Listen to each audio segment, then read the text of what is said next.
Hey y'all, hey, welcome in to this message. So it's funny, sat down to pull a message and I feel called to do things in a different way. Let's pull some letters first, then some signs, and then we'll go ahead and get into your message. We're gonna do a regular filthy card reading. So start some signs. This might be your initials, something important to use, initials, something might be spelled that's important or relevant. Drips, rips, rips, Griffin, Theodore, Teddy, Trip, Trey. Okay. So we have GRRID grid TPES. Okay.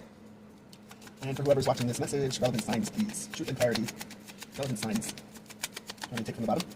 No. Okay. It's all Pisces, but water signs. Okay. There's Capricorn. Whoa. Capricorn's coming in and causing a mess. There's Pisces in reverse. I told you I saw Pisces. Okay. What are we going to be talking about in this message in Earth signs here? Yeah. Okay. This is pretty on point. We might have a Gemini involved or in between. Let me clean this up, get a picture of it, and then we'll start your message. Ooh, I don't like how this feels. All right. All right, y'all, let's get into your message. So what's interesting, splitting on Fortune's wheel and repairing the veil. I was just about to say what's interesting is it feels like this is a message about a relationship or two people, not necessarily romantic. It feels like there's another person in this energy. There's not just you whoever's watching this. So let's go ahead and see. All right, we're going to change it up. We're going to do 4 cards instead of 3. We're going to do your past position, past energy, present, or the current energy that's coming towards you the strongest, how you can align with it, and then the outcome.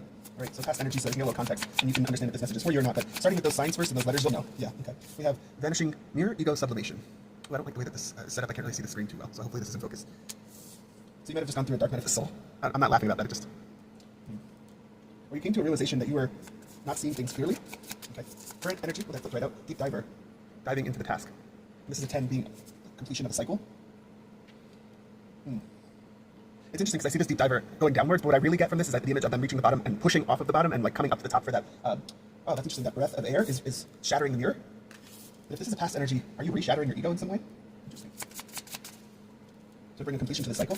Oh, yeah, okay. We have Fortune's wheel coming out. That was at the bottom. And the root girl disowns self. So it's interesting. I was shuffling this deck earlier, and this card came out, and I felt like I paused on it for a second. So this came out. This is a 10 as well. Interesting. And with it being upside down, I feel like you completed this smolder. That was a long time ago, that reading. But there was an internal process that needed to take place around some sort of emotional energy that needed to be processed, that needed to be, that needed to be integrated. This is the disowned self. This was some sort of emotional trauma. What I'm getting is attachment style, but resulting from some sort of childhood trauma.